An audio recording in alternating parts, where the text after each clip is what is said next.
నమో వెంకటేశాయ. నానానామ సమాహ్వాన నానారూప సమాభాన గోవింద గోవింద. నానాదేశ సమాసీన నానాజీవ సమాధాన గోవింద గోవింద. త్రయీమయం త్రైసమయాభిచారిణం త్రయీరవం త్రాతనికాయ సౌహృదం త్రయీగతిం త్రిత్వమతీత్య సుస్థిరం త్రయీకరం త్రైజగతస్య నౌమ్యహం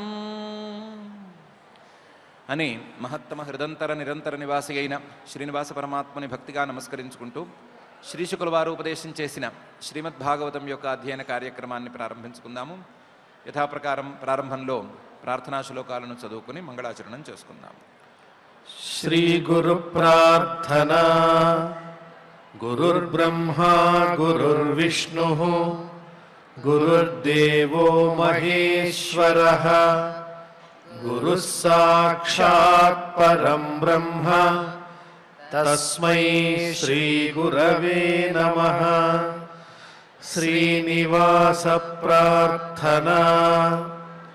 మణిభూషణ కంఠాయ గణితాఖిల జీవినే ఫణిశైల నివాసాయ శ్రీనివాసాయ తే నమః. అథ సంకల్పః.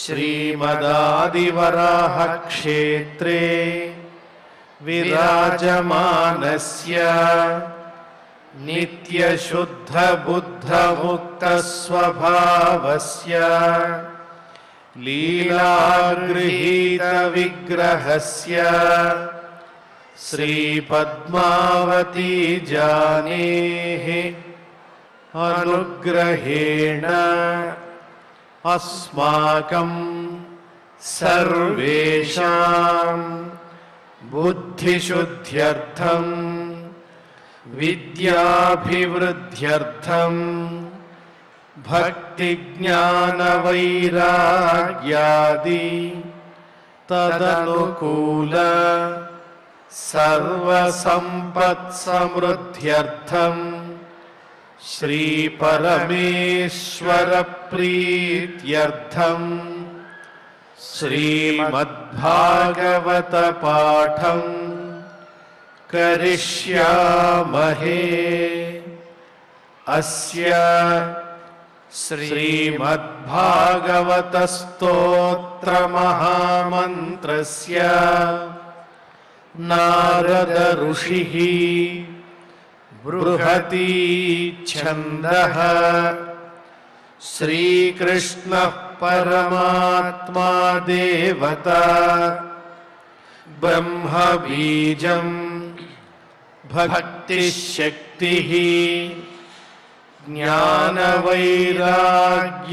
కీలకం అస్మాకం శ్రీమద్భగవత్ప్రసాదసిద్ధ్యర్థే పాఠే వినియోగః.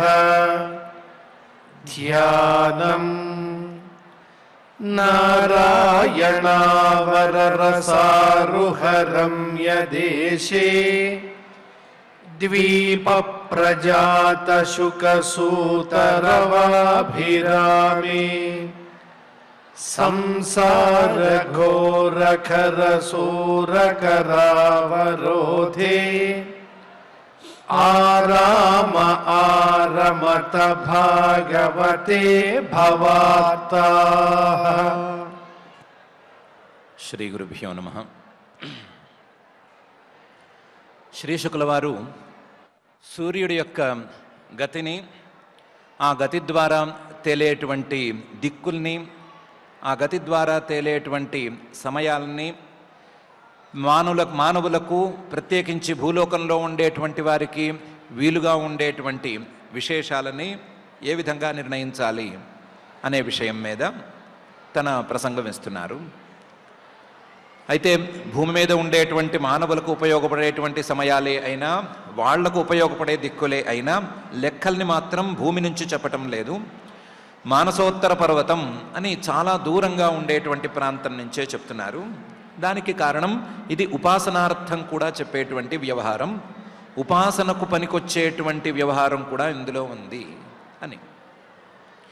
దాని ప్రకారం సూర్యుడు మేరువు దగ్గర నుంచి మానసోత్తర గిరి వరకు ఉండేటువంటి దూరాన్ని పరిభ్రమణతో చుట్టూ తిరుగుతున్నాడు.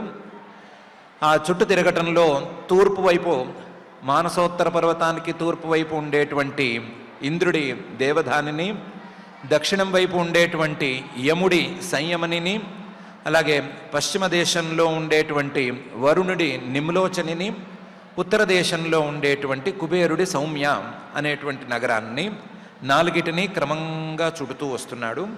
అలా నాలుగిటిని క్రమంగా చుట్టినప్పుడు క్రమంగా పగలు, మధ్యాహ్నము, సాయంకాలం, అస్తమయము, అర్ధరాత్రి అనేటువంటి కాలాలు ఏర్పడుతున్నాయి అని చెప్పారు.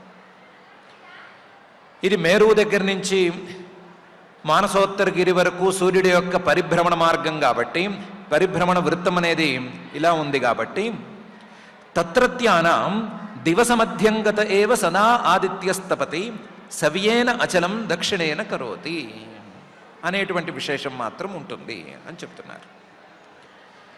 తత్రత్యానం మేరు రేఖ మీద ఉన్నవారికి, ఆ మేరు పర్వతం మీద నివాసం ఉండేటువంటి వాళ్ళకి దివస మధ్యంగత ఏవ సదా ఆదిత్యస్తపతి, సూర్యుడు మధ్యాహ్నంలో నడినెత్తి మీద ఉన్నట్లు మాత్రమే కనిపిస్తాడు. మేరు రేఖ మీద పైన ఉన్న వాళ్ళకి, మానసోత్తర పర్వతానికి సమాంతరంగా ఉండేటువంటి వాళ్ళకి సూర్యుడు నడినెత్తి మీదే కనిపిస్తాడు. సర్వదా ఎప్పుడూ అలాగే ఉంటాడు. ఎందుకంటే సూర్యుడి యొక్క పరిభ్రమణం అనేది అక్కడి నుంచి ప్రారంభమవుతోంది కాబట్టి వాళ్ళకి మధ్యలోనే ఉంటుంది. సవ్యేన అచలం దక్షిణేన కరోతి. ఈ జ్యోతిష్చక్రంలో తిరిగేటువంటి సూర్యుడు మేరువుకు ప్రదక్షిణంగా తిరుగుతున్నాడు. ఆయన యొక్క పరిభ్రమణ అనేది ప్రదక్షిణంగా ఉంది. కానీ సూర్యుడు తిరిగేటువంటి జ్యోతిష్చక్రం కూడా తిరుగుతూ ఉంది కాబట్టి, దాని యొక్క చలనం కూడా ఒకవైపు నుంచి ఉంది కాబట్టి, సూర్యుడు రెండు రకాల పరిభ్రమణలకు లోనవుతున్నాడు, లేదా సూర్యుడి యొక్క పరిభ్రమణ వృత్తాలు రెండుగా తయారవుతున్నాయి. అందువల్ల సవ్యేన అచలం దక్షిణేన కరోతి. ఒక పరిభ్రమణంలో చూస్తే సూర్యుడికి కుడివైపుకి మేరు పర్వతం వస్తుంది, ఇంకొక పరిభ్రమణంలో చూస్తే సూర్యుడికి ఎడం వైపు మేరు పర్వతం వస్తుంది అని చెప్తున్నారు. దీని తాత్పర్యాన్ని పై అధ్యాయంలో ప్రారంభంలోనే వర్ణించబోతున్నారు కాబట్టి తాత్పర్యాన్ని అక్కడ చూసుకుందాము. ఇప్పటికైతే రెండు అంశాలు. ఒకటి, మేరు పర్వతం లేదా మేరు రేఖ మీద ఉండేటువంటి వారికి ఎప్పుడూ సూర్యుడు నడినెత్తి మీద ఉంటాడు, అది. రెండవది, సూర్యుడి యొక్క గమనాలు రెండు ఉన్నాయి, ఆ రెండిటి ప్రకారం ఆయన ఉంటాడు అనేది రెండు. ఈ రెండు ఉంటే తత్రత్యానాం దివస మధ్యంగత ఏవ సదా ఆదిత్యస్తపతి సవ్యేన అచలం దక్షిణేన కరోతి అనే మాట ఉంటే, యత్రోదేతి తస్య సమానసూత్ర నిపాతే నిమ్లోచతి యత్ర క్వచన స్యందేన అభితపతి తస్య హైష సమానసూత్ర నిపాతే ప్రస్వాపయతి తత్ర గతం న పశ్యంతి ఏతం సమనుపశ్యేరన్ అని ఒక సాధారణమైన నియమాన్ని చెప్తున్నారు. ఇది భూమి మీద ఉన్నవాడికి కూడా వర్తిస్తుంది, ఎవరికైనా వర్తిస్తుంది. యత్ర ఉదేతి, సూర్యుడు ఎక్కడైతే ఉదయిస్తున్నాడో ఆ ఉదయించే ప్రాంతం నుంచి సరిగ్గా సమానంగా ఒక గీత గీసుకుంటే, ఆ గీత పూర్తయ్యేటువంటి రెండవ చివరన యత్ర ఉదేతి తస్య సమానసూత్ర నిపాతే, సరిగ్గా రెండవ చివరిలో నిమ్లోచతి, సూర్యుడు అస్తమిస్తాడు. ఉదయించేటువంటి ప్రాంతాన్ని గుర్తించి దానికి ఒక బిందువు పెట్టుకుని అక్కడి నుంచి సమానంగా ఒక రేఖ గీసుకోగలిగితే, ఆ రేఖ అంతమయ్యేటువంటి చోట్లో సూర్యుడు అదే సమయంలో అస్తమిస్తూ ఉంటాడు. యత్ర క్వచన స్యందేన అభితపతి తస్య హైష సమానసూత్ర నిపాతే ప్రస్వాపయతి. సూర్యుడు ఎప్పుడైతే బాగా భగభగ మండిపోతూ ఉంటాడో, అంటే మిట్ట మధ్యాహ్నం, అందులోనూ ఉత్తరాయణంలోని మిట్ట మధ్యాహ్నం నడినెత్తి మీద ఉన్నాడు అని అనుకుంటే, ఆ నడినెత్తి మీద ఉన్నప్పుడు యత్ర క్వచన స్యందేన అభితపతి, బాగా వేడిగా ఉండి ఆ సూర్యుడి కింద ఉండే వాళ్ళకి చెమటలు కూడా పడుతున్నాయి అనే పరిస్థితిని తెప్పిస్తూ ఉన్నప్పుడు ఆ పాయింట్ను గుర్తించి అక్కడ ఒక గీత గీసుకోవటం మొదలు పెడితే తస్యహైష సమాన సూత్ర నిపాతే, ఆ గీత అంతమయ్యేటువంటి చోట్లో ప్రస్వాపయతి, సూర్యుడు ఏమాత్రం కనిపించడు, అర్ధరాత్రి అయి ఉంటుంది. ప్రస్వాపయతి, మానవులు నిద్రపోవటానికి వీలుగా చీకటిని ఏర్పరుస్తూ ఉంటాడు. తత్ర గతం న పశ్యంతి ఏతం సమను పశ్యేరన్. ఎప్పుడైతే సూర్యుణ్ణి ఉదయించే సమయంలో ఉదయించేటువంటి పాయింట్లో చూస్తూ ఉంటారో వాళ్ళు అదే సమాన రేఖకి అవతల వైపు సూర్యుణ్ణి చూడలేరు. ఎవరైతే నడినెత్తిన సూర్యుణ్ణి చూస్తూ ఉంటారో వారు ఆ సమాన రేఖకి అవతల వైపు సూర్యుణ్ణి చూడలేరు. సూర్యుడు అలా కనిపించడు, ఆయన యొక్క పరిభ్రమణం అనేది అలా ఉంటుంది అని చెప్తున్నారు. యత్రోదేతి తస్య సమాన సూత్ర నిపాతే నిమ్లోచతి, యత్ర క్వచన స్యందేన అభితపతి తస్య హైష సమాన సూత్ర నిపాతే ప్రస్వాపయతి తత్ర గతం న పశ్యంతి ఏతం సమను పశ్యేరన్ అని. ఈ విధంగా ఆయన తన పరిభ్రమణను పూర్తి చేసుకుంటూ ఉంటాడు.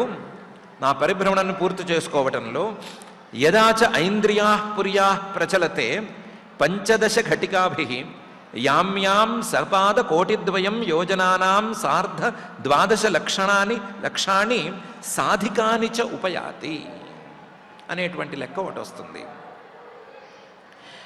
యదాచ ఐంద్రియా పుర్యా ప్రచలతే, సూర్యుడు ఉదయించాడు మన భాషలో అంటే సూర్యుడు ఇంద్రుడి యొక్క దేవధానిని ప్రవేశించాడు.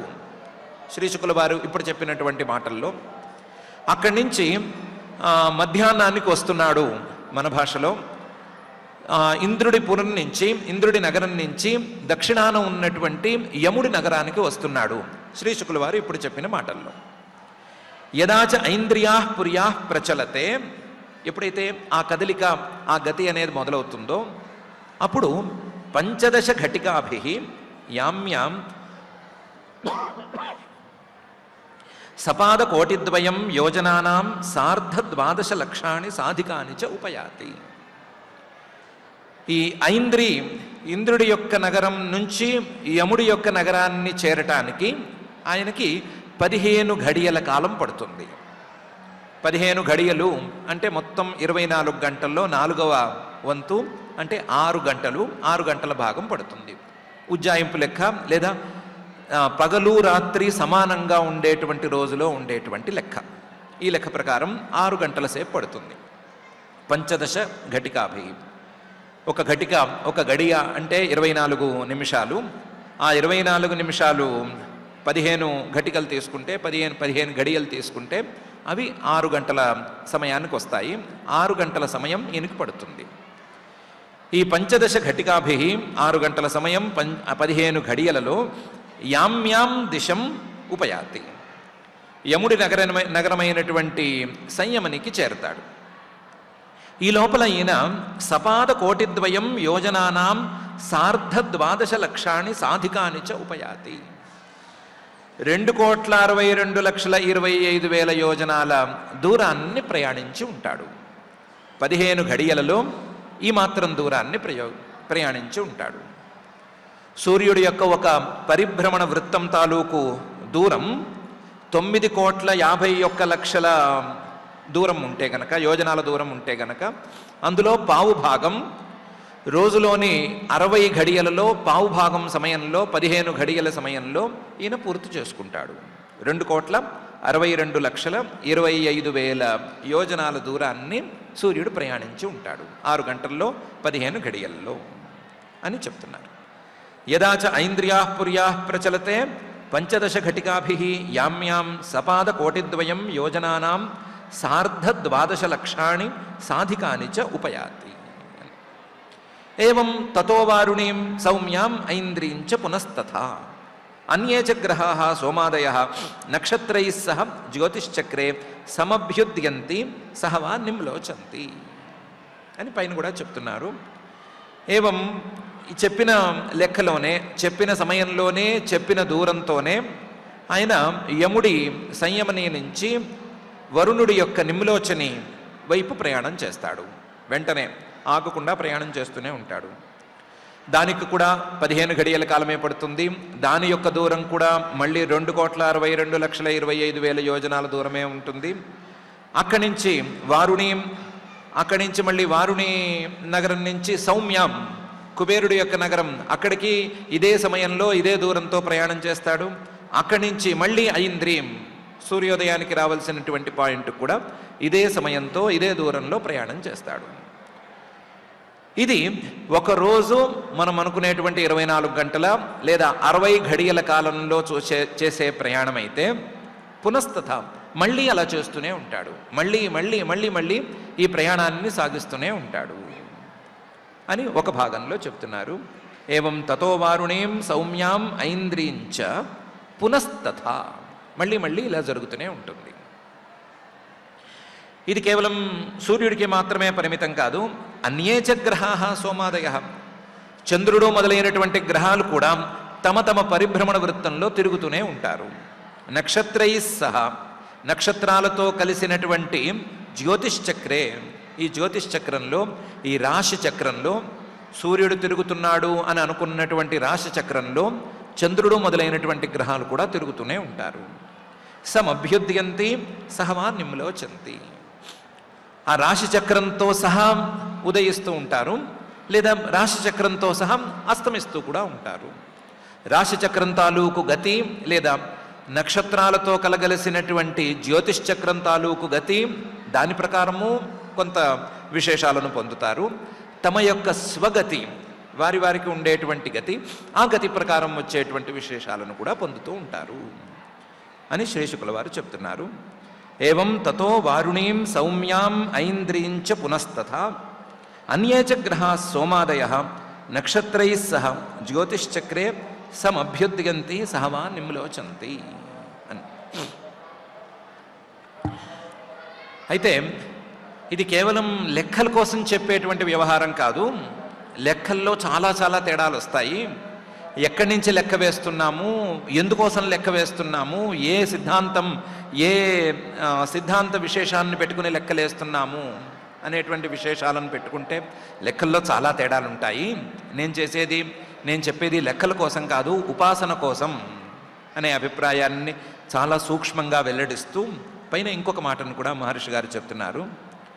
ఏవం ముహూర్తేన 34 యోజనాని 800 సౌరో రథః త్రయీమయః అసౌ చతసృషు పరివర్తతే పురీషు అని.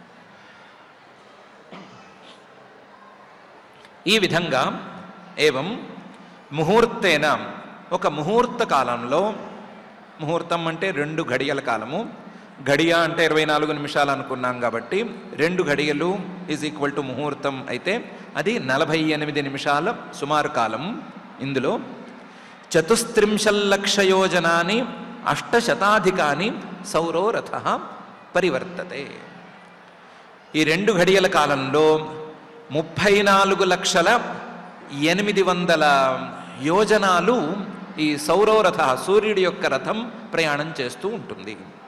34 యోజనాని 800 800 ఎక్కువగా 34 లక్షల యోజనాల దూరాన్ని సౌరోరథ, సూర్యుడి యొక్క రథం పరివర్తతే, ప్రయాణం చేసి ఉంటుంది. చతసృషు పరివర్తతే పురీషు, ఈ సూర్యుడి యొక్క రథం ఒకచోట ఆగిపోదు.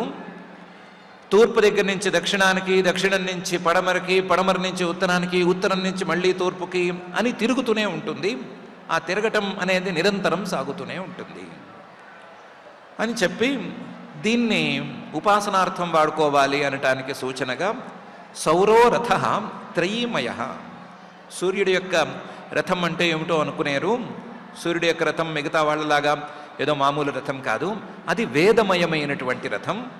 వేదాలు అనేటువంటి రథంలో సూర్యుడు ఈ విధంగా ప్రయాణం చేస్తున్నాడు అని ఉపాసన చేసుకోవాలి అని ఉపాసకులకు కావలసినటువంటి విశేషాన్ని ఈ గద్యంలో అందిస్తున్నారు. నేను చెప్పేవన్నీ ఉపాసనలకు పనికొచ్చేటువంటి వ్యవహారాలే అని కూడా సూచన చేస్తున్నారు. ఏవం ముహూర్తేన 34 యోజనాని 800 సౌరో రథ త్రయీమయో అసౌ చతసృషు పరివర్తతే పురీషు అనే ఈ గద్యంలో.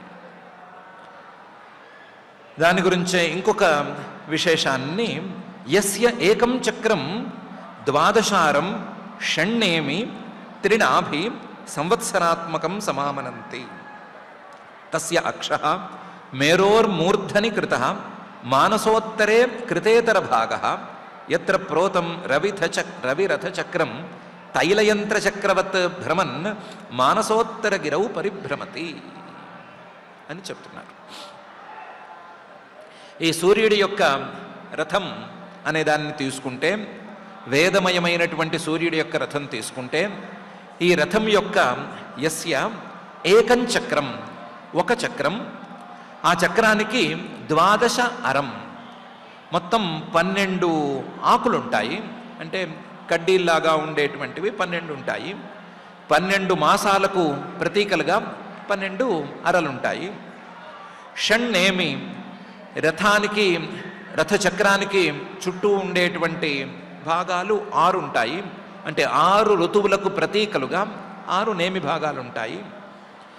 త్రినాభి, ఆ రథచక్రానికి ఇరుసులు మొత్తం 3 ఉంటాయి. 3 చాతుర్మాస్యాలు, 4 నెలల చొప్పున 3 చాతుర్మాస్యాలకు ప్రతీకగా, లేదా 3 ట్రైమెస్టర్లకి ప్రతీకగా 3 ఇరుసులుంటాయి. అలాంటి సంవత్సరాత్మకం చక్రం, కాలరూపంలో మనం మాట్లాడుకునేటప్పుడు సంవత్సరం అని పిలువబడేటువంటిదే సూర్యుడి యొక్క రథచక్రము. ఇది సమామనంతి అని పెద్దలు అంటూ ఉంటారు. లేదా వేదాలలో ఈ విధమైనటువంటి ఉల్లేఖాలు ఉన్నాయి. ఈ సూర్యుడి యొక్క రథచక్రాన్ని మామూలుగా తిరిగే రథచక్రంలాగా ఊహించుకుంటే సరిగ్గా అర్థం కాదు. దీన్ని తస్య అక్షః మేరోర్మూర్ధని కృతః మానసోత్తరే కృతోత్తర భాగః యత్ర ప్రోతం రవిరథచక్రం తైలయంత్రచక్రవత్ భ్రమన్ మానసోత్తర గిరౌ పరిభ్రమతి అని అర్థం చేసుకోవాలి అని అంటున్నారు. దీన్ని ఒక నూనెను తయారు చేసేటువంటి గానుగలో ఉండే చక్రంలాగా అర్థం చేసుకోవాలి. గానుగలో ఉండేటువంటి చక్రం, ఆ చక్రానికి ఒక కర్ర లాంటిది కట్టి పెడతారు. ఆ కర్ర యొక్క ఒక భాగమేమో చక్రం వైపుకుంటుంది, రెండవ భాగమేమో ఆ దండాన్ని తిప్పేటువంటి, చక్రాన్ని తిప్పేటువంటి ఎద్దు మొదలైనటువంటి జంతువులకి కట్టబడి ఉంటుంది.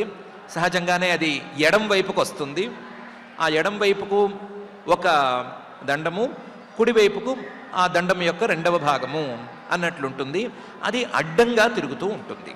అదేమీ నిలువుగా ప్రయాణం చేయడానికి వీలుగా తిరగదు, అడ్డంగా తిరుగుతూ ఉంటుంది. దాని ప్రకారం సూర్యుడి యొక్క రథచక్రాన్ని మనం ఊహించుకోగలిగితే, తస్య, ఆ సూర్యుడి యొక్క రథచక్రం యొక్క అక్షః, ఒక దండము, మేరోర్మూర్ధని కృతః, మేరు పర్వతం యొక్క నెత్తి మీద ఉంది. దానికి ఏదో ఇన్ని యోజనాల దూరంలో ఆ జ్యోతిష్ చక్రంలో ఉంది అనే లెక్క ఉంది. ఆ లెక్కను మనం పట్టించుకోక్కర్లేదు. మేరు పర్వతం మీద ఉంది.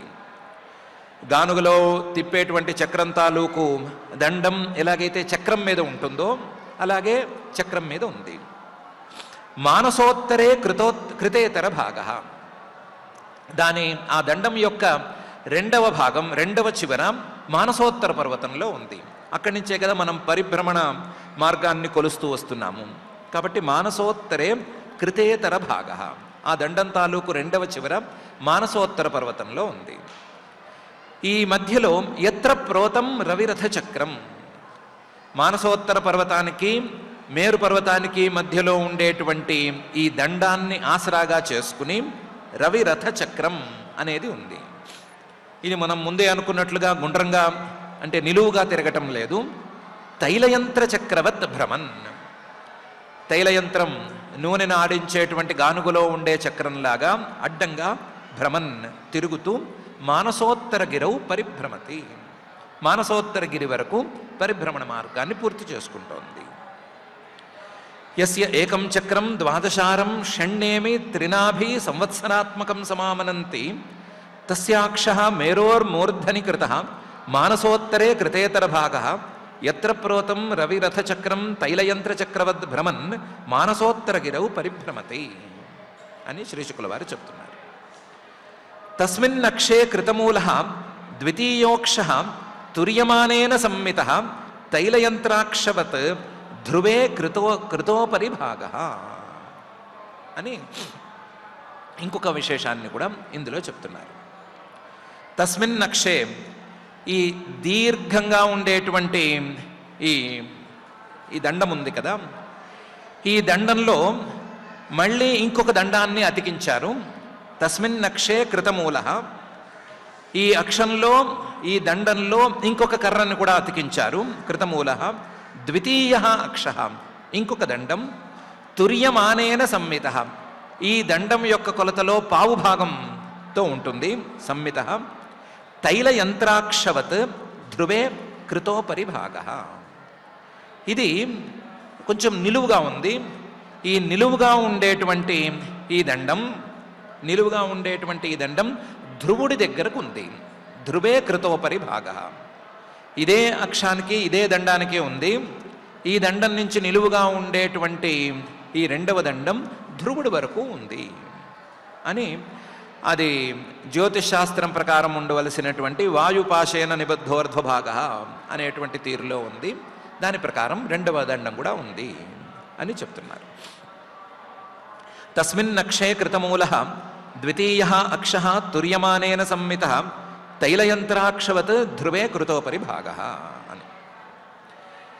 ఇది కాక రథనీడస్తు షడ్త్రింశల్లక్షయోజనాయత తత్తురీయభాగ విశాల తావాన్ రవిరథయుగ యత్ర హయాః ఛందోనామానః సప్తారుణయోజితాః వహంతి దేవం ఆదిత్యం అని సూర్య రథం గురించి ఇంకొక విశేషాన్ని చెప్తున్నారు.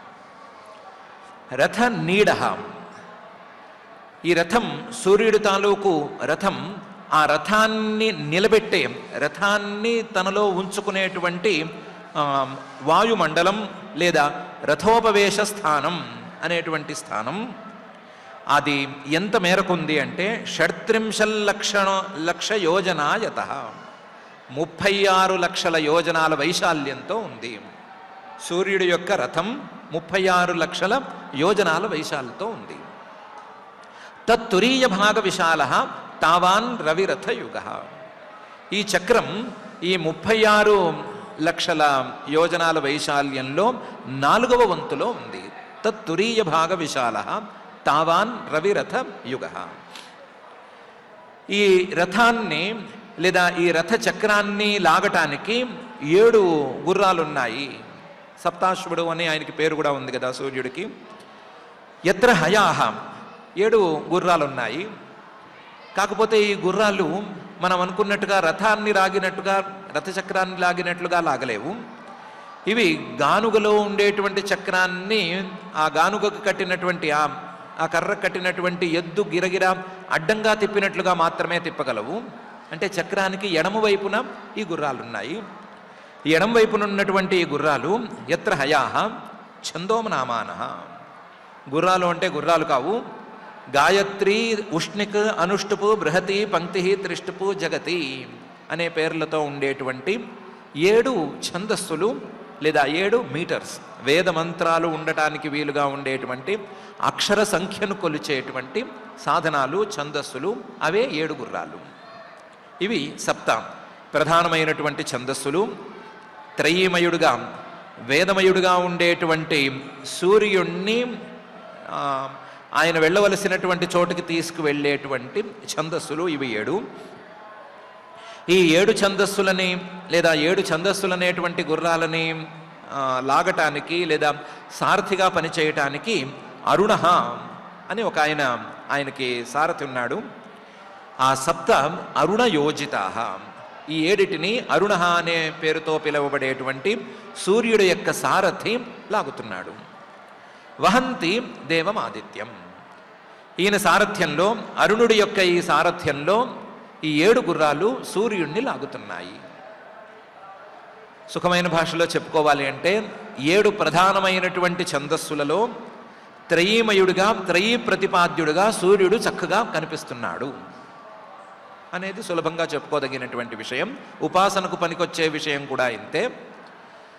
స్థూలంగా చూసుకున్నప్పుడు ఆయన యొక్క రథచక్రం అనేటువంటి దృష్టితో చూసుకున్నప్పుడు 7 గుర్రాలు కలిసి అడ్డంగా గానుగ యంత్రంలాగా ఉండేటువంటి సూర్యుడు యొక్క రథచక్రాన్ని తిప్పుతూ ఉన్నాయి.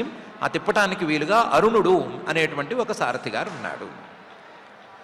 రథనీడస్తు 36,00,000 భాగ విశాలస్తావాన్ రవిరథయుగ యత్ర హయాశ్చందోనామానః సప్త అరుణయోజిత వహంతి దేవమాదిత్యం. ఇందులో ఇంకొక విశేషం ఉంది.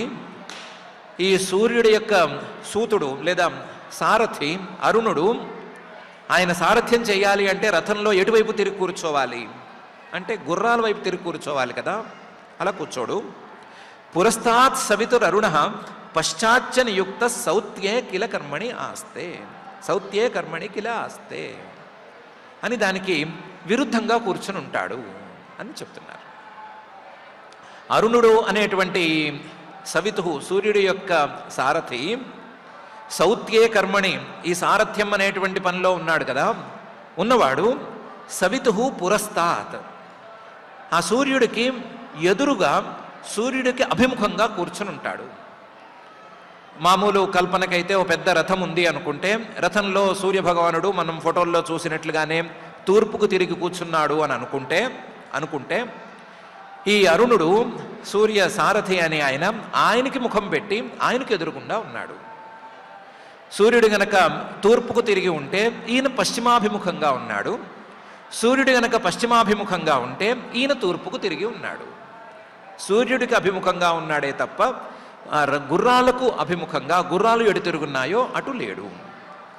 పురస్తాత్ సవితు అరుణ పశ్చాచ్చ నియుక్త సౌత్యే కర్మణి కిల ఆస్తే అని శ్రీశుకుల వారు చెప్తున్నారు. చాలా సంగ్రహంగా చెప్పుకోవాలి అంటే ఇందులో రథము లేదు, ఆయన చేయాల్సిన సారథ్యము లేదు. అరుణ అంటే సూర్యోదయానికి ముందుగా కనిపించేటువంటి వెలుగు రేఖలకు పేరు. అవి దాదాపుగా ఎర్రగా ఉండేందుకే అవకాశం ఎక్కువగా ఉంటుంది కాబట్టి అరుణ అని పేరు. అవి సూర్యుడి కంటే ముందు వస్తాయి. సూర్యుడు అస్తమించేటువంటి ముందు సమయంలో కనిపిస్తాయి.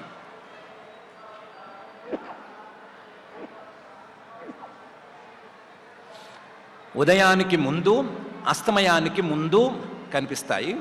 దాన్ని కొంచెం కావ్య భాషలో చూసుకుంటే సూర్యుడికి అభిముఖంగా ఉండేటువంటి అరుణుడు సూర్యుడు పశ్చిమ దిక్కును చూస్తూ తూర్పున ఉదయించే సమయంలో ఈయన తూర్పు దిక్కును చూస్తూ ఆయన్ని చూస్తూ ఉన్నాడు. సూర్యుడు తూర్పు దిక్కును చూస్తూ పశ్చిమ దిక్కును అస్తమించేటువంటి సందర్భంలో ఈయన పశ్చిమ దిక్కుకు చూస్తూ ఆయనకు అభిముఖంగా ఉన్నాడు అని చెప్తున్నారు. ఇది యాజ్ ఇట్ ఈస్గా ఉపాసనలోకి ఉపయోగపడుతుంది. మనం చెప్పుకున్నటువంటి సంగ్రహం మనకు ఉదయ సమయంలోనూ అస్తమయ సమయంలోనూ కనిపించేటువంటి ఎర్రని అరుణ రేఖల గురించి పరిచయం చేస్తుంది. పురస్తాత్ సవితు అరుణ పశ్చాచ్చ నియుక్త సౌత్యే కర్మణి కిల ఆస్తే తథా వాలఖిల్యా ఋషయ అంగుష్ఠపర్వమాత్రా 6 సహస్రాణి పురత సూర్యం సూక్తవాకాయ నియుక్తా సంస్తువంతి అని ఉపాసనకు పనికొచ్చే ఇంకొక విశేషాన్ని చెప్తున్నారు. వాలఖిల్యాహ అని మహానుభావులు ఉన్నారు, మహర్షులు, ఋషయ. వాళ్ళ ఉత్పత్తి, వాళ్ళ యొక్క జన్మ చాలా అద్భుతం, అపూర్వమైనటువంటి వ్యవహారం. వాళ్ళు అంగుష్ఠ పర్వమాత్రా బ్రొటనువేలు యొక్క ఒక పర్వం అంటే బ్రొటనువేలులో మొదటి కణుపు వరకు ఎంత పరిమాణం ఉంటుందో అంత ఎత్తున ఉంటారు. అంగుష్ఠ పర్వమాత్రా. వీళ్ళు 6 సహస్రాణి 60,000 మంది ఉంటారు. వీళ్ళని పురతః సూర్యం సూక్తవాకాయ నియుక్తా. వీళ్ళని పరమాత్మ సూర్య రథచక్రం వెళ్ళేటువంటి సమయంలో ఆయన కంటే ముందు మీరుండి ఆయన్ని మీ వేదమంత్రాలతో స్తుతి చేస్తూ ఉండండి అని నియోగించి పెట్టాడు. పురతః సూర్యం సూక్తవాకాయ నియుక్తా. సూర్యుణ్ణి ఆ సూర్య ప్రతిపాదక మంత్రాలతో స్తుతి చేయటం కోసం వీళ్ళని అక్కడ అట్టిపెట్టాడు. కాబట్టి వీళ్ళు ఆ పనిలో నిరంతరం ఉంటారు. నిరంతరం సూర్యమార్గం కంటే ముందే వీళ్ళు నడుస్తూ ఉంటారు.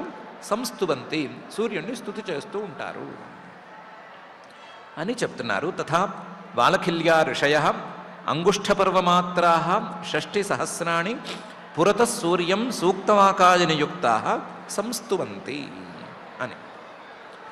ఇది ఉపాసనార్థం పనికొచ్చేటువంటి విషయమైతే అలాంటిదే ఇంకొకటి కూడా ఉంది.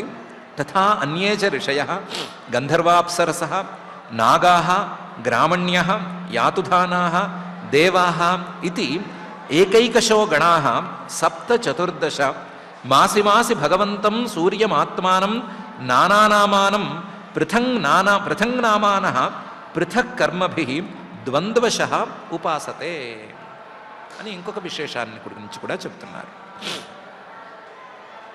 తథా ఈ వాలఖిల్యులు అనేటువంటి ఋషులు ఈ సూర్యుడి కంటే ముందు సూర్య మార్గంలో పరిభ్రమించినట్లుగానే అన్యే ఋషయ ఇంకా చాలామంది ఋషులు ఉన్నారు, వాళ్ళు కూడా తిరుగుతూ ఉంటారు.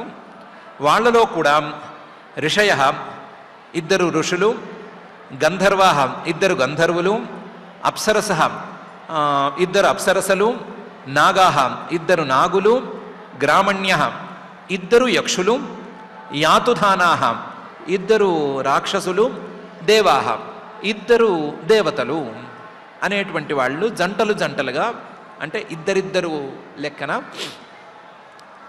ఏకైకశో గణా ఎవరి గణం వారిదే, ఎవరి గుంపు వారిదే అన్నట్లుగా సప్త చతుర్దశ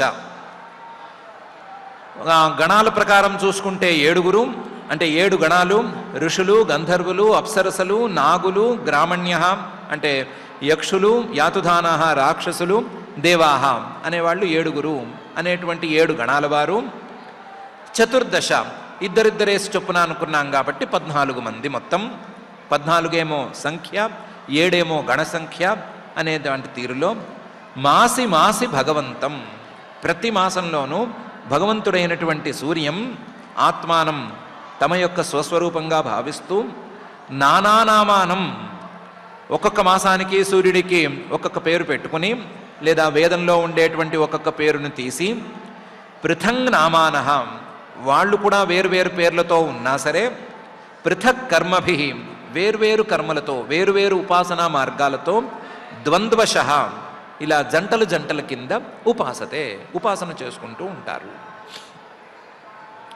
పురాణ భాషలో చెప్పుకోవాలి అంటే సూర్యుడి యొక్క రథచక్రాన్ని మోయటానికి ఒక్కొక్కళ్ళకి అవకాశం ఇస్తారు. ఒక్కొక్కళ్ళకి అంటే ఒక్కొక్క జాతి వారికి అవకాశం ఇస్తారు. ఆ జాతి వారు 7 జాతుల వాళ్ళు ఉంటారు. ఈ 7 జాతుల వారులలో నెలకి 2 చొప్పున అవకాశాన్ని పొందుతారు. ఋషుల్లో 2 అవకాశం, అలాగే గంధర్వుల్లో 2 అవకాశం అనే తీరులో 2 చొప్పున నెలకి అవకాశాన్ని పొందుతారు.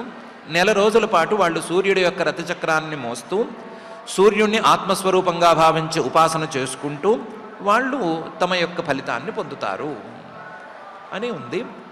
దాని ప్రకారం వాళ్ళు ఉపాసన చేస్తున్నట్లుగా ఉపాసన కూడా ఉపాసన చేయాలి అనే విషయాన్ని శ్రీ శుక్ల వారు చెప్తున్నారు. తథా అన్యే చ ఋషయః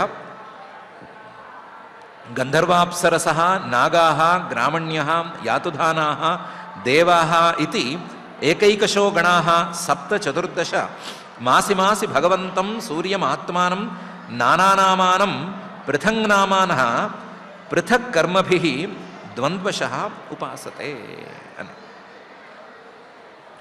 ఇలాంటి ఉపాసనా విధానాన్ని వాటిని చెప్తూ లక్షోత్తరం సార్ధ 9 కోటి యోజన పరిమండలం భూవలయస్య క్షణేన సగవ్యోత్యుత్తరం 2,000 యోజనాన్ని సభుంక్తే అని ఇంకొక లెక్క చెప్తున్నారు.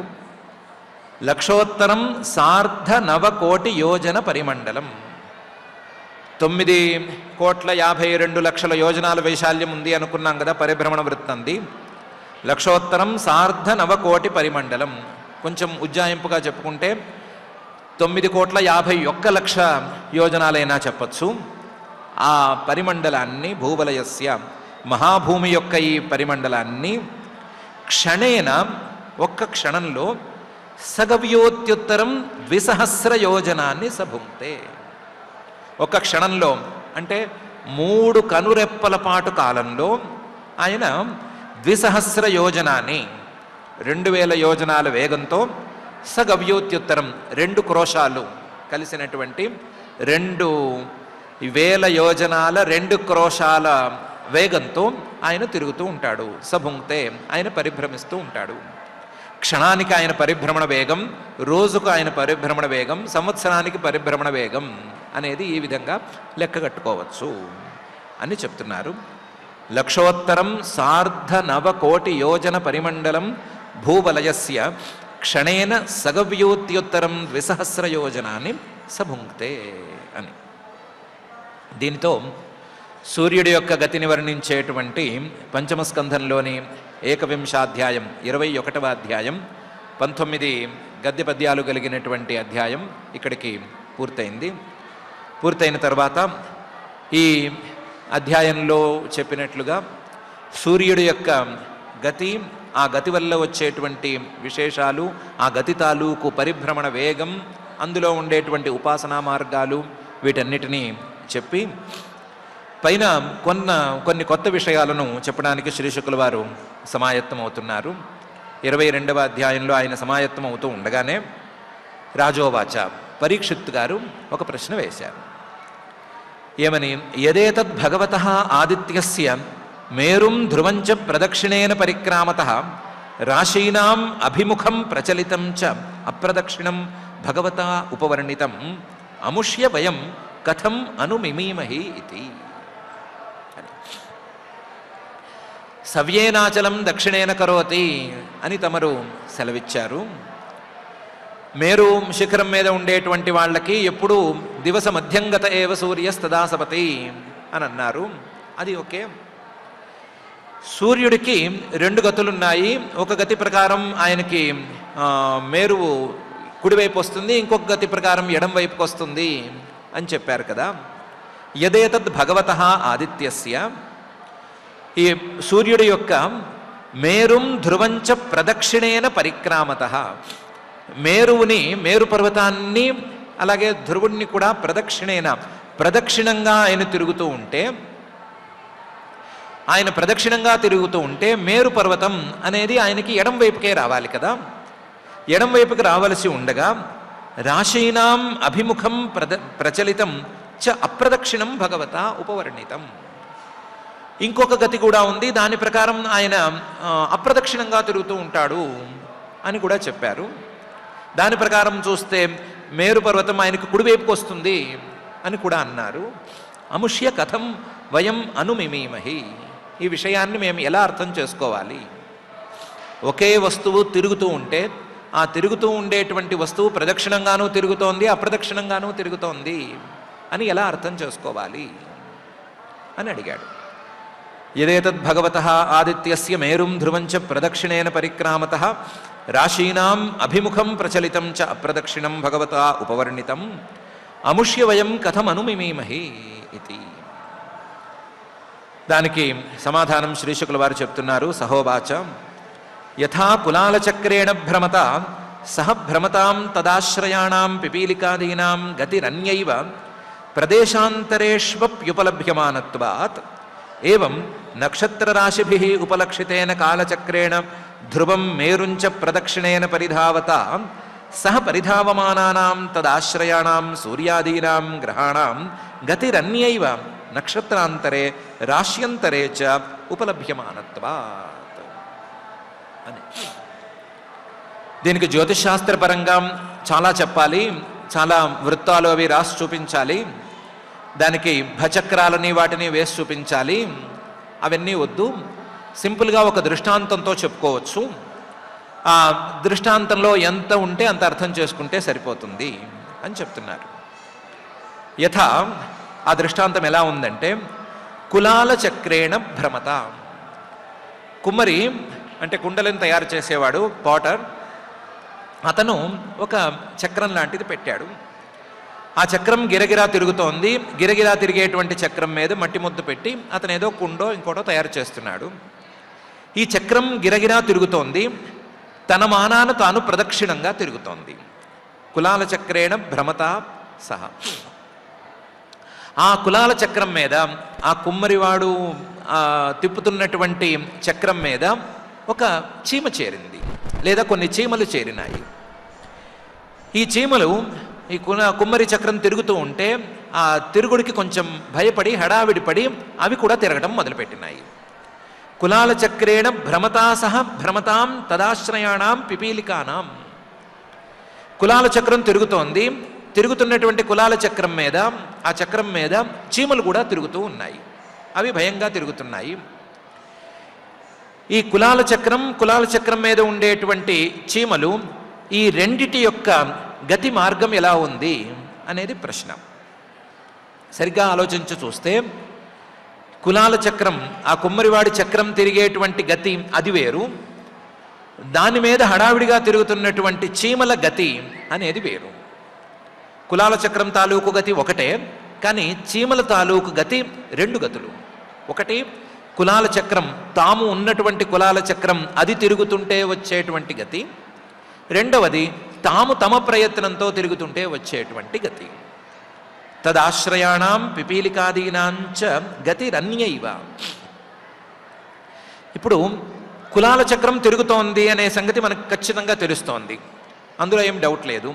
కానీ అందులో ఉన్నటువంటి దాని మీద కూర్చున్నటువంటి ఈ చీమలు తిరుగుతున్నాయి లేదా కదులుతున్నాయి అని ఎలా తెలుస్తోంది అంటే, అందులో ఆ చక్రం మీద చిన్న చిన్న మచ్చలు లాంటివి ఉన్నాయి లేదా చిన్న చిన్న చిహ్నాలు ఉన్నాయి. ఈ చీమలు ఆ చిహ్నాలను దాటుతూ కనిపిస్తున్నాయి. ఒకసారి ఒక నంబర్ దగ్గర ఉన్నటువంటి చీమ అదే నంబర్ దగ్గర లేదు, నంబర్ మారుతోంది. చక్రం మీద 1 2 3 4 అని 12 వరకు వేసుకుంటే కనుక ఆ చీమ అక్కడే లేదు, ఒకసారి 1 మీద ఒకసారి 2 మీద ఇలా కనిపిస్తోంది. సో చీమలకు కూడా గతి ఉంది అనే సంగతి ప్రదేశాంతరేష్వప్యుపలభ్యమానత్వాత్ అనే యుక్తి ద్వారా తెలుస్తోంది. చీమల గతి అవి వేరే ప్రదేశంలో, ఇప్పుడు చూస్తే ఒక ప్రదేశంలో, కాసేపటి తర్వాత చూస్తే వేరే ప్రదేశంలో కనిపించటం అనే ద్వారా మనం ఊహించగలుగుతున్నాం. ఇలా ఊహించగలుగుతుంటే చీమల్లో 2 రకాల గతులున్నాయి. ఒకటి కులాల చక్రం గిరగిరా తిరుగుతున్నందువల్ల వచ్చినటువంటి గతి, రెండవది అవి తిరగటం ద్వారా వచ్చినటువంటి గతి అని తేలుతోంది. ఏవం ఇలాగే నక్షత్ర రాశిభి ఉపలక్షితేన కాలచక్రేణ ధ్రువం మేరుంచ ప్రదక్షిణేన పరిధావత. నక్షత్రాలతో కూడినటువంటి రాశి చక్రాన్ని ఒకదాన్ని మనం కల్పించి పెట్టుకున్నాం కదా. రాశిచక్రం మేషం నుంచి కుంభం వరకు, మీనం వరకు ఉండేటువంటి రాశులన్నిటినీ 360 డిగ్రీస్లో పెట్టుకుని మనం ఊహించుకున్నాం కదా. ఆ రాశి చక్రం కదులుతోంది. ఎందుకు కదులుతోంది అంటే, అందులో ఉన్నవి నక్షత్రాలు, సూర్యుడు లాంటి నక్షత్రాలే అవి కూడా కదులుతున్నాయి. కాబట్టి వాటన్నిటినీ కలగలుపుకుని మనం మనం ఊహించుకున్నటువంటి రాశి చక్రం కూడా తిరుగుతోంది. అయితే రాశి చక్రం యొక్క భ్రమణ మార్గం చాలా పెద్దది కాబట్టి, వృత్తం పెద్దది కాబట్టి దాని యొక్క వేగం అనేది మనకు సరిగ్గా అందటం లేదు. మనం చూసే కులాల చక్రం తాలూకు వేగం మన కంటికి ఆనుతోంది, రాశి చక్రం తాలూకు వేగం మన కంటికి సరిగ్గా ఆనదు. దాని పరిభ్రమణ మార్గం పెద్దది అవ్వడంతో నిదానంగా ఉన్నట్లు కనిపిస్తుంది. కానీ అది కూడా తిరుగుతోంది, ఎందుకంటే నక్షత్రాలతో కలిసింది కాబట్టి. నక్షత్ర రాశిభి ఉపలక్షితేన, ఈ నక్షత్రాలు, ఆ నక్షత్రాలను కలుపుకొని రాశులు, ఆ రాశులన్నీ కలిస్తే గుండ్రంగా ఉన్నాయి అని మనం పెట్టుకున్న దానికి కాలచక్రం అని పేరైతే, ఆ కాలచక్రం తిరుగుతోంది. ఈ కాలచక్రం ధ్రువం మేరుంచ ప్రదక్షిణేన పరిధావత, ధ్రువుడి చుట్టూను అలాగే మేరు పర్వతం చుట్టూను ప్రదక్షిణంగా తిరుగుతోంది. తిరుగుతూ ఉంటే కులాల చక్రం లాంటి ఈ కాలచక్రం తిరగటం వలన ఆ కాలచక్రంలో ఉన్నటువంటి సూర్యాదులకి ఒక రకమైన గతి ఏర్పడింది. పరిధావత సహ పరిధావమానానాం తదాశ్రయాణం సూర్యాదీనాం గ్రహాణం గతిరన్యైవ. మళ్ళీ ఈ సూర్యాదుల్లో కులాల చక్రం మీద ఉండేటువంటి చీమలకు ఉండేటువంటి గతి లాంటి గతి ఉంది అనుకున్నాం కాబట్టి, ఆ గతి ద్వారా, తమ స్వంత గతి ద్వారా రెండవ గతి కూడా ఏర్పడుతోంది. రాశిచక్రం గిరగిరా తిరగటం ద్వారా ఒక గతి, వాళ్ళు స్వయంగా గిరగిరా తిరగటం ద్వారా ఇంకొక గతి అని 2 గతులు ఏర్పడుతున్నాయి. గతిరన్యైవ. ఎలాగైతే ఆ కులాల చక్రం మీద ఉండేటువంటి చీమలు ఒక ప్రదేశం నుంచి ఇంకొక ప్రదేశానికి వెళుతూ మనకు కనిపించాయో, అలాగే ఈ సూర్యాది గ్రహాలు కూడా ఒక రాశి నుంచి ఇంకొక రాశికి వెళుతున్నట్లుగా మనకు కనిపిస్తున్నాయి. నక్షత్రాంతరే రాశ్యంతరే చ ఉపలభ్యమానత్వాత్. కేవలం కాలచక్రం నక్షత్ర రాశిచక్రం మాత్రమే తిరిగే మాట అయితే సూర్యుడు ఎక్కడ ఉన్నవాడు అక్కడే ఉంటాడు, రాశిచక్రం తిరుగుతూ ఉంటుంది అనే పరిస్థితి వచ్చి ఉండేది. అలా లేదు, రాశిచక్రము తిరుగుతోంది, దాంతోపాటు సూర్యుడు కూడా తిరుగుతున్నాడు. కాబట్టి సూర్యుడు తిరిగేటువంటి గ్రహాలన్నీ తిరుగుతున్నాయి. కాబట్టి ఇవన్నీ ఎక్కడెక్కడ ఉన్నాయి, ఈరోజు ఈ నక్షత్రంలో ఉన్నాడు, ఈరోజు ఈ రాశిలో ఉన్నాడు అనేటువంటి తేడా కూడా కనిపిస్తోంది. ఈ తేడా కనిపిస్తోంది కాబట్టే సూర్యుడి యొక్క ఇంకొక గతి ఉంది అని మనకు అర్థమవుతోంది అని అతి సాధారణ భాషలో కేవలం దృష్టాంతాన్ని మాత్రమే చెప్తున్నారు. దీన్ని జ్యోతిష్ శాస్త్రజ్ఞుల దగ్గరికి వెళ్ళి చెప్పమంటే మన తలకాయలు వాచిపోయేంత స్థాయిలో లెక్కలు గట్టిగా చెప్పగలరు. ఖచ్చితంగానే వాళ్ళు లెక్కలు వేసి చూపించగలరు, దానికి కావాల్సిన డయాగ్రామ్స్ అవి కూడా వేసి చూపించగలరు. అయితే మహర్షి గారు ఎందుకో మనల్ని అనుగ్రహించి చిన్న మాటలతోనే చెప్పారు. యథా కులాలచక్రేణ భ్రమతా సహ భ్రమతాం తదాశ్రయాణాం పిపీలికాదీనాం గతిరన్యైవ ప్రదేశాంతరేష్వప్యుపలభ్యమానత్వాత్ ఏవం నక్షత్రరాశిభిః ఉపలక్షితేన కాలచక్రేణ ధ్రువం మేరుంచ ప్రదక్షిణేన పరిధావత సహ పరిధావమానానాం తదాశ్రయాణాం సూర్యాదీనాం గ్రహాణాం గతిరన్యైవ నక్షత్రాంతరే రాశ్యంతరే చ ఉపలభ్యమానత్వాత్ అనే ఈ గద్యంలో. అయితే ఈ లెక్కలు లేదా ఈ పరిభ్రమణాలు, వృత్తాలు, భచక్రాలు, కాలచక్రాలు ఇవన్నీ కాదు మనకు కావాల్సింది. మనకు కావాల్సింది వేరే విషయం అని పై గద్యంలో మొదలుపెట్టి చెప్తున్నారు. స ఏష భగవాన్ ఆదిపురుష ఏవ సాక్షాన్నారాయణ లోకానాం స్వస్థయే ఆత్మానం త్రయీమయం కర్మ విశుద్ధి నిమిత్తం కవిభిరపి చ వేదేన విజిజ్ఞాస్యమానః ద్వాదశధా విభజ్య షట్సు వసంతాదిషు ఋతుషు యథోపజోషం ఋతుగుణాన్ విదధాతి అనేది మనం తెలుసుకోవాల్సిన విషయం అని చెప్తున్నారు. సూర్యుడి యొక్క గతి, దీని వలన మనలో ఏం మార్పులు సంభవిస్తున్నాయి, మనం తెలుసుకోవాల్సింది ఏముంది, లేదా మనం చేయవలసింది ఏముంది అనేది చూసుకోవాలి. దాని ప్రకారం చూస్తే ఈ సూర్యుడు కేవలం వెలిగేటువంటి ముద్ద మాత్రమే కాదు, లేదా ఆ వెలిగేటువంటి ముద్దలో ఉండేటువంటి ఒక దేవుడు మాత్రమే కాదు. స ఏష భగవాన్ ఆదిపురుష ఏవ సాక్షాన్నారాయణ. ఆ సూర్యుడిలో ఉండేటువంటి వాడు ఆదిపురుష, ఈ సృష్టికర్త అయినటువంటి సాక్షాన్నారాయణ, ఆ శ్రీమన్నారాయణుడే, ఆ పరమాత్మే. ఆ పరమాత్మే లోకానాం స్వస్థయే, ఈ భూలోకంలో ఉండేటువంటి వాళ్లకు మంచి చేయటానికి ఆత్మానం త్రయీమయం, తాను ఈ సూర్య రూపంలో ఆవిష్కరించుకున్నాడు. సూర్య రూపంలో తనను తాను ఆవిష్కరించుకుని సూర్య రూపంలో ఈ జీవులకు కావలసినటువంటి సహాయాన్ని చేస్తున్నాడు. అందులో కర్మ విశుద్ధి నిమిత్తం, కర్మలలో చేయవలసినటువంటి సాద్గుణ్యం, కర్మలలో సాధించవలసినటువంటి సాద్గుణ్యం, ఆ సాద్గుణ్యాన్ని సాధించటానికి పూనుకున్నాడు. ఆయనే సృష్టికర్త అయినటువంటి పరమాత్మే సూర్యుడిగా దిగిరావటంలో గల కారణాలలో మొదటి కారణం, సూర్యుణ్ణి అనుసరించి కాలాలు ఏర్పడుతున్నాయి. కాబట్టి ఆ కాలాలు చేసేటువంటి పనులకు సాద్గుణ్యాన్ని ఇవ్వగలవు. అలా సాద్గుణ్యాన్ని ఇవ్వటానికి కావలసినటువంటి కాలమూర్తిగా నేనే దిగిరావాలి అని అనుకోవటం. కర్మలు చేయవలసినటువంటి కాలాలు, ఆ కాలాలను తెచ్చేటువంటి సూర్యుడు, ఆ సూర్య రూపంలో పరమాత్మే దిగిరావటం అనేటువంటిది మొదటి విషయం. సాక్షాన్నారాయణ లోకానాం స్వస్థయే కర్మ విశుద్ధి నిమిత్తం. అయితే కేవలం కర్మ విశుద్ధి నిమిత్తం అంటే దానికోసం ఇంత పని చేయక్కర్లేదు. దానికంటే పై మెట్టులో త్రయీమయం కవిభిరపిచ వేదేన విజిజ్ఞాస్యమాన,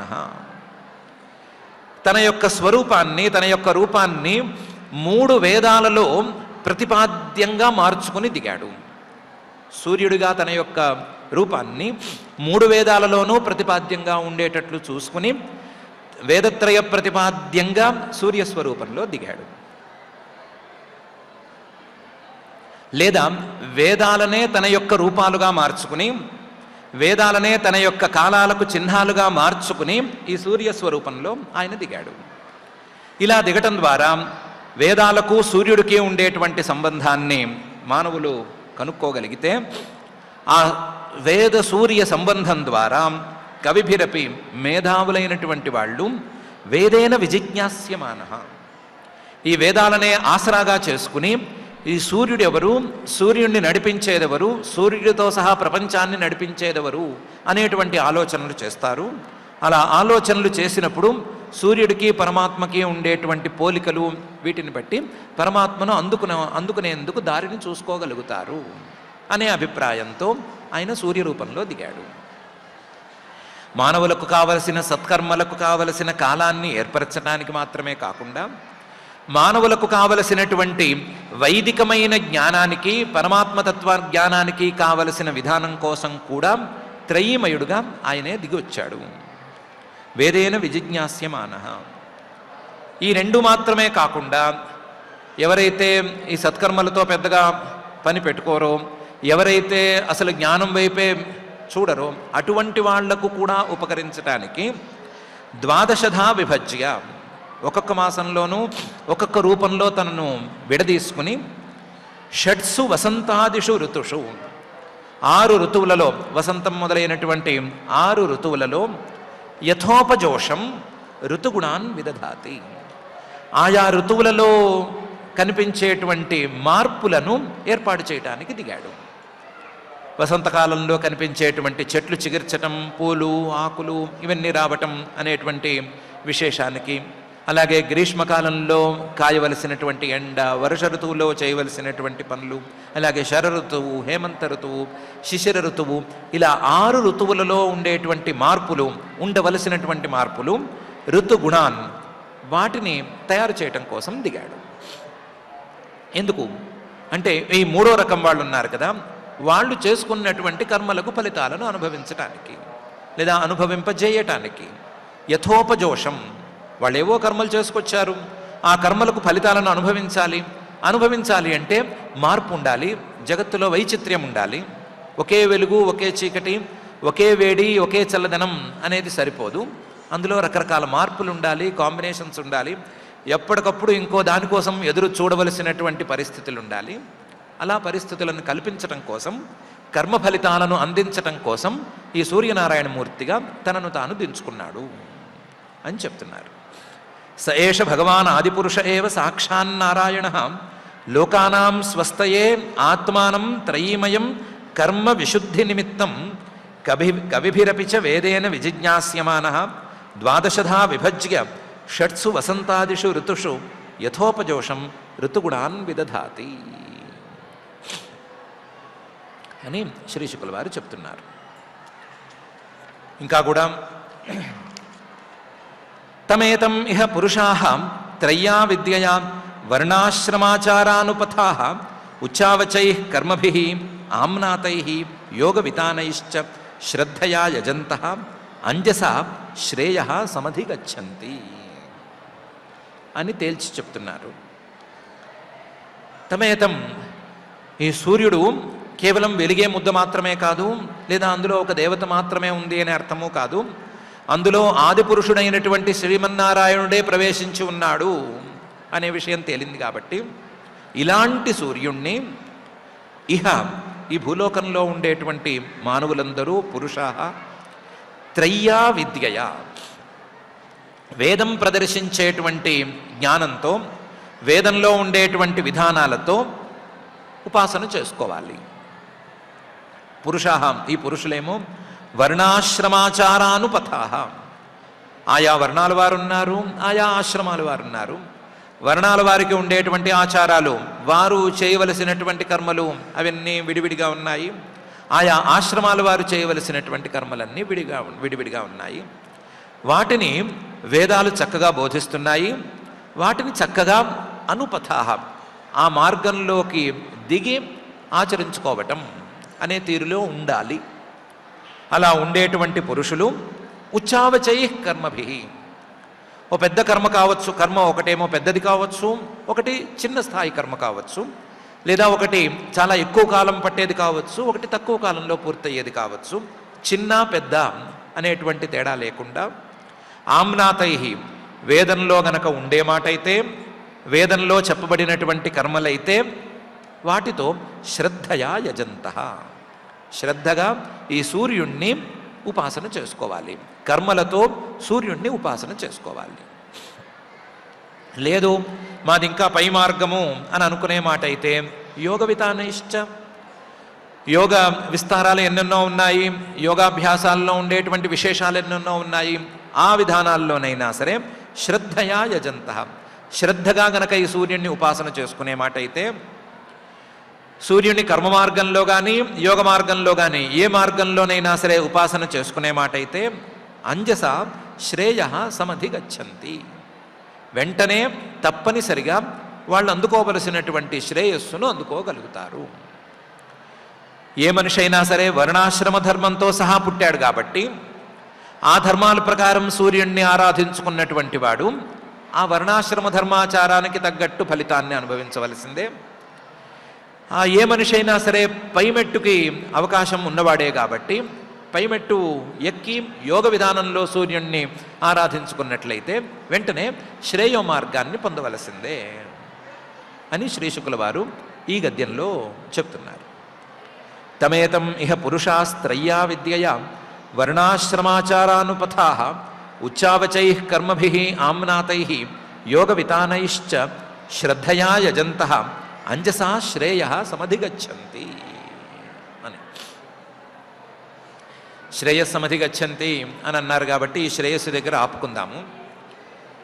లెక్కలు అవన్నీ మనకి పెద్దగా ఇందులో తేలేదేమీ లేదు. దీన్ని మించినటువంటి పెద్ద శాస్త్రం జ్యోతిష్ శాస్త్రం, అంతు చిక్కనటువంటి శాస్త్రం ఉండనే ఉంది. లెక్కలవి కావాలంటే అక్కడ చూసుకోవచ్చు. ఉజ్జాయింపుగా సుమారుగా చెప్పినటువంటి లెక్కలు, అందులోనూ భూమి నుంచి చెప్పినవి తక్కువే. ఎక్కడో మేరు పర్వతం తాలూకు శిఖరం నుంచి మానసోత్తర పర్వతం వరకు చెప్పిన లెక్కలు అవి మనకి పెద్దగా దగ్గరగా ఉండేటువంటివి కావు. కాబట్టి లెక్కలతో నిమిత్తం లేదు. ఈ లెక్కల్లో తిరిగేటువంటి సూర్యుడు మనకి పగలు, మధ్యాహ్నం, సాయంత్రం, అర్ధరాత్రి అనేటువంటి 4 కాలాలను ఏర్పరిచేటువంటి సూర్యుడు ఎందుకు ఏర్పరుస్తున్నాడు, ఈ సూర్యుడు ఎవరు అనేటువంటి ప్రశ్నలకు సమాధానాన్ని మనం వెతుక్కుందాము. ఎందుకు ఈ కాలాలని ఏర్పరుస్తున్నాడు అంటే మనలో ఒక డిసిప్లిన్ ఏర్పడటానికి, మనలో కర్మపరమైనటువంటి సత్కర్మపరమైనటువంటి క్రమశిక్షణ అనేది ఒకటి ఏర్పడటానికి. ఉదయమైంది అంటే ఈ పని చేయాలి, అస్తమయమైంది అంటే ఈ పని చేయాలి, మధ్యాహ్నంలో ఈ పని చేయాలి అనేటువంటి కార్మికమైనటువంటి లేదా సత్కర్మపరమైనటువంటి క్రమశిక్షణ ఏర్పడటానికి ఈ సూర్యుడు తిరుగుతున్నాడు. ఎవరి సూర్యుడు అంటే మొత్తం సృష్టినే ఏర్పరిచినటువంటి శ్రీమన్నారాయణుడే అని శ్రీ శుకుల వారు చెప్తున్నారు. కాబట్టి సృష్టినే ఏర్పరిచినటువంటి శ్రీమన్నారాయణుడే సూర్య రూపంలో కూడా దిగివచ్చి మనకు కాలాన్ని నిరంతరం బోధిస్తూ క్షణక్షణము తాను కూడా కదులుతూ క్షణాలు గడిచిపోతున్నాయి అనేటువంటి విషయాన్ని గుర్తు చేస్తూ మనకి ఒకవైపు కర్మ మార్గంలోకి ప్రవృత్తిని, మరొక వైపు యోగ మార్గంలో ఆసక్తిని రెండిటినీ పెంచుతూ ఉన్నాడు అనే విషయాన్ని మనం ఈరోజు శ్రీ శుకుల వారు చెప్పినటువంటి ఈ కాస్త ప్రసంగం ద్వారా అర్థం చేసుకోవచ్చు. అర్థం చేసుకుని దాన్ని ఆచరణలో మాత్రం వెంటనే పెట్టవలసిన అవసరం ఉంది. కాలం దానికి మనం భయపడవలసినటువంటి విధానం, కాలం దాన్ని సత్కర్మలతో మనం మార్చుకోవలసినటువంటి విధానం, కాలాన్ని ఏర్పరిచేటువంటి సూర్యుడు, ఆ సూర్యుడిని మనం చూడవలసినటువంటి విధానం, వీటిల్లో మనం మార్పులు తెచ్చుకోవలసిన అవసరం ఉంది. ఈ మార్పులన్నీ మన మనసుల్లో కలగాలి అని, మనం ఈ కాలాన్ని సక్రమంగా వాడుకునేటువంటి పరిస్థితి రావాలి అని ఆ మహత్తమ హృదంతర నిరంతర నివాసి అయినటువంటి శ్రీనివాస పరమాత్మని భక్తిగా ప్రార్థించుకుందాం. పారాయణ కార్యక్రమాన్ని శ్రద్ధగా ప్రారంభించుకుందాం.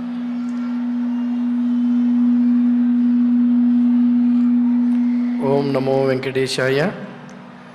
ఇనురథంబునకున్న ఇరుసొక్కటియ మేరు శిఖరంబునందును చేరియుండు వనర చక్రము మనసోత్తర పర్వతం బదుల తిరిగడు నారథంబు ఇరుసుననున్న రుసులు తగులంగ పవన పాశంబుల బద్ధమగుచు ధ్రువ మండలంబునందులాంటియుండగా సంచరించుచునుండు సంతతంబు అట్టి అరదంబు 36 లక్షలందునంటిన కాడియునన్ని యోజనముల విస్తారమై తురంగముల కంధరముల తగులుచు వెలుగొందు రమణతోడ అని సూర్యగమనం గురించి, ఎంతో గంభీరమైనటువంటి ఖగోళము, అంతకు మించినటువంటి జ్యోతిర్విజ్ఞానాన్ని గురించి ఆచార్యముఖతః ఈనాడు శ్రీమద్భాగవత అమృత రసాస్వాదన ప్రక్రియలో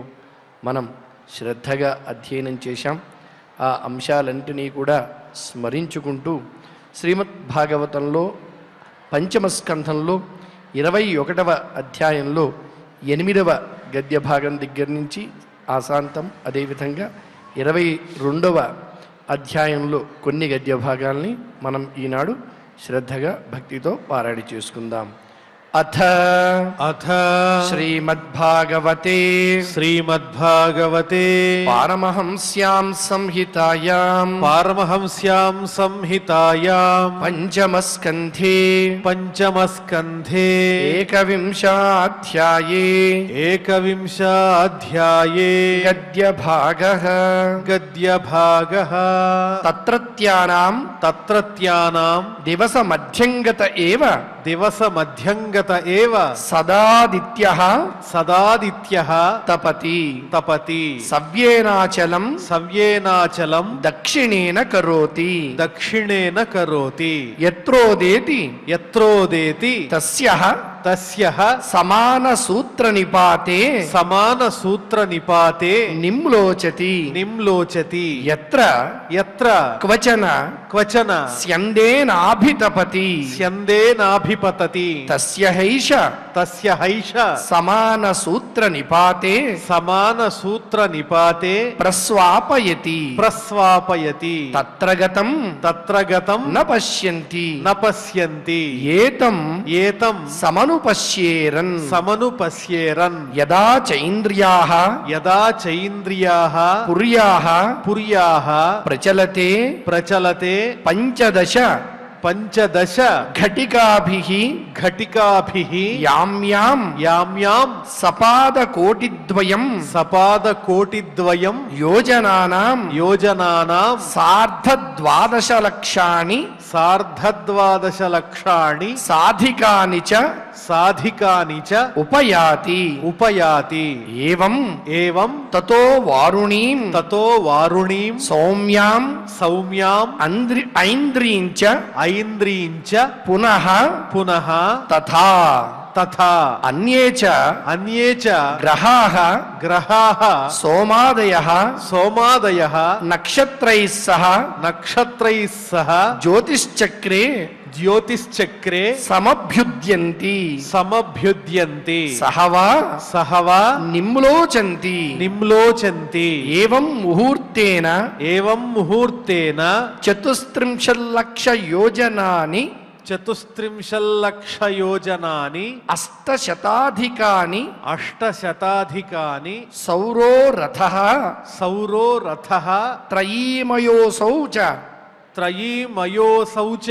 త్రయీమయోసౌ చతసృషు పరివర్తతే పురీషు యస్యైకం చక్రం ద్వాదశారం షణ్ణేమి త్రిణాభి సంవత్సరాత్మకం సమామనంతి తస్యాక్షః మేరోర్మూర్ధని కృతః మానసోత్తరే కృతేతర భాగః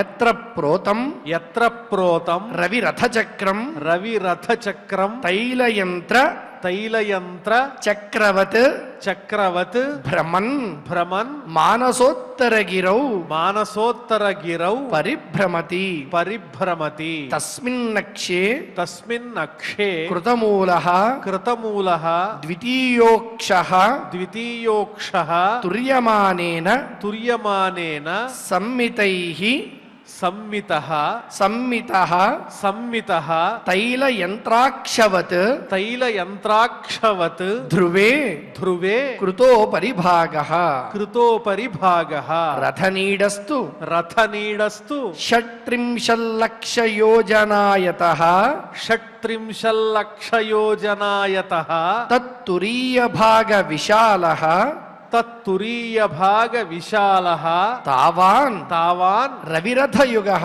రవిరథయుగః యత్ర యత్ర హయాః హయాః ఛందో నామానః ఛందో నామానః సప్తారుణయోజితాః సప్తారుణయోజితాః వహంతి వహంతి దేవమాదిత్యం దేవమాదిత్యం పురస్తాత్ పురస్తాత్ సవితుః సవితుః అరుణః అరుణః పశ్చాచ్చ పశ్చాచ్చ నియుక్తః నియుక్తః సౌత్యే కర్మణి సౌత్యే కర్మణి కిలాస్తే కిలాస్తే తథా తథా వాలఖిల్యాః వాలఖిల్యాః ఋషయః ఋషయః అంగుష్ఠపర్వమాత్రాః అంగుష్ఠపర్వమాత్రాః షష్టిసహస్రాణి షష్టిసహస్రాణి పురతః పురతః సూర్యం సూర్యం సూక్తవాకాయ సూక్తవాకాయ నియుక్తాః నియుక్తాః సంస్తువంతి సంస్తువంతి తథాన్యే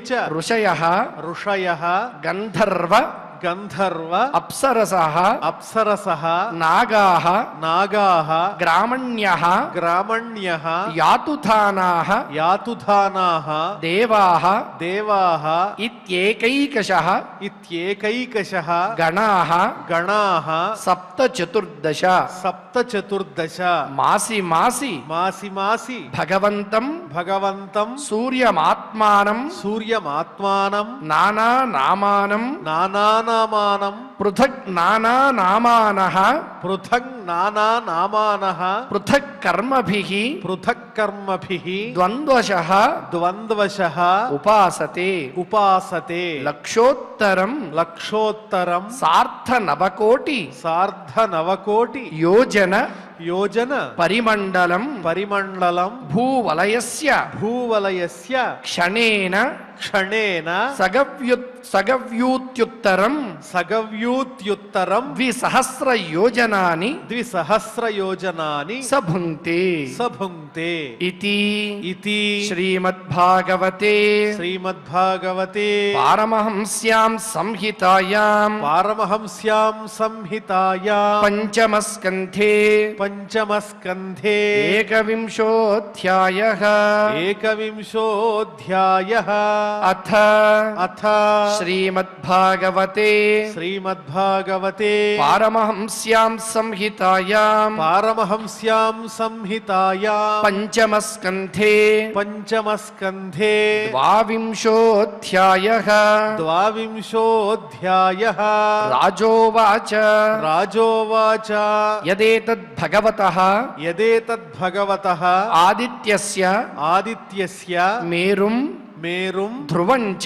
ధ్రువంచ ప్రదక్షిణేన ప్రదక్షిణేన పరిక్రామతః పరిక్రామతః రాశీనాం రాశీనాం అభిముఖం అభిముఖం ప్రచలితంచ ప్రచలితంచ అప్రదక్షిణం అప్రదక్షిణం భగవతోపవర్ణితం భగవతోపవర్ణితం అముష్య అముష్య వయం వయం కథం కథం అనుమిమీమహీతి అనుమిమీమహీతి సహోవాచ సహోవాచ యథా యథా కులాలచక్రేణ కులాలచక్రేణ భ్రమత భ్రమత సహ భ్రమతాం సహ భ్రమతాం తదాశ్రయాణాం తదాశ్రయాణాం పిపీలికాదీనాం పిపీలికాదీనాం గతిః గతిః అన్యైవ అన్యైవ ప్రదేశాంతరేష్వపి ప్రదేశాంతరేష్వపి ఉపలభ్యమానత్వాత్ ఉపలభ్యమానత్వాత్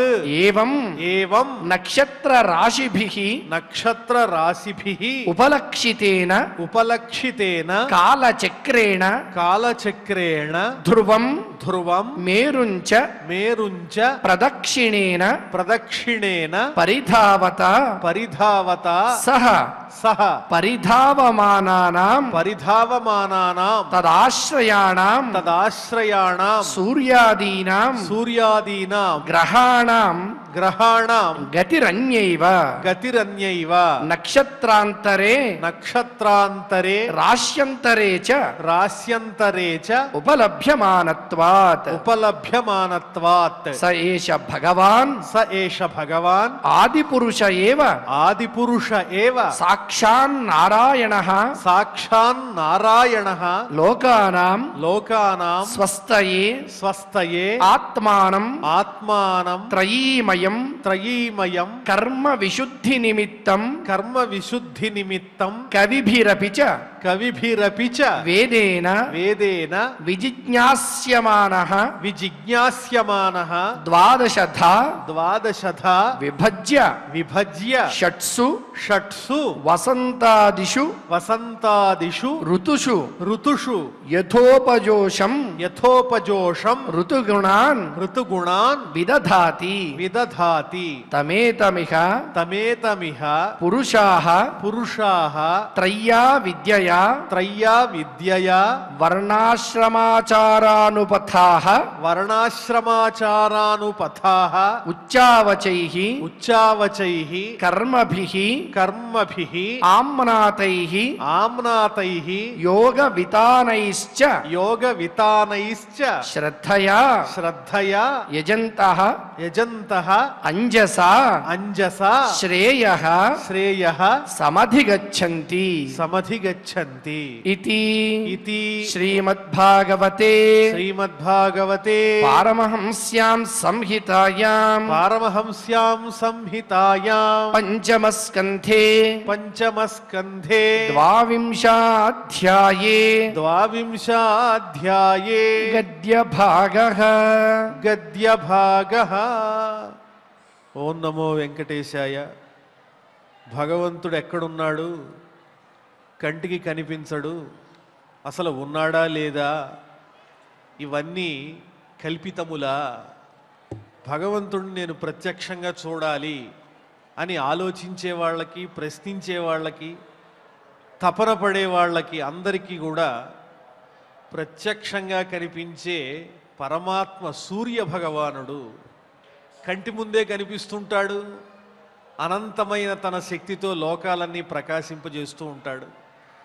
అంతటి సూర్యుడు ఎదురుకుండా కనిపిస్తూ ఉంటే భగవంతుడి ఉనికి మీద అసలు సందేహం ఎందుకు కలుగుతుంది?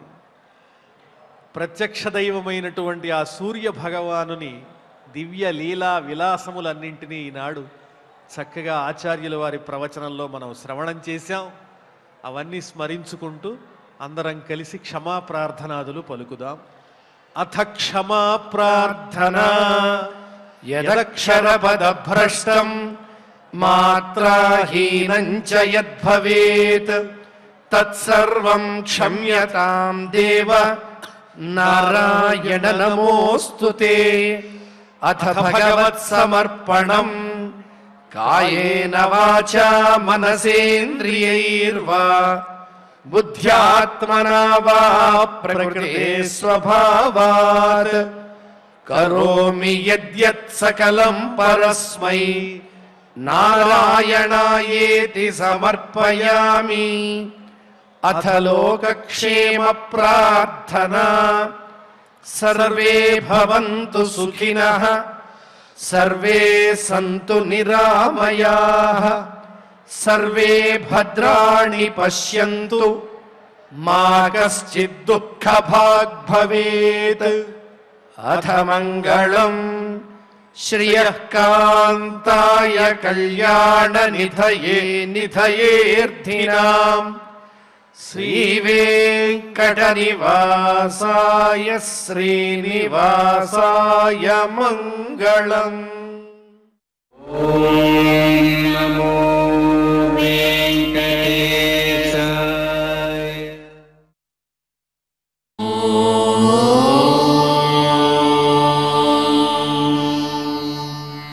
నమో వెంకటేశాయ.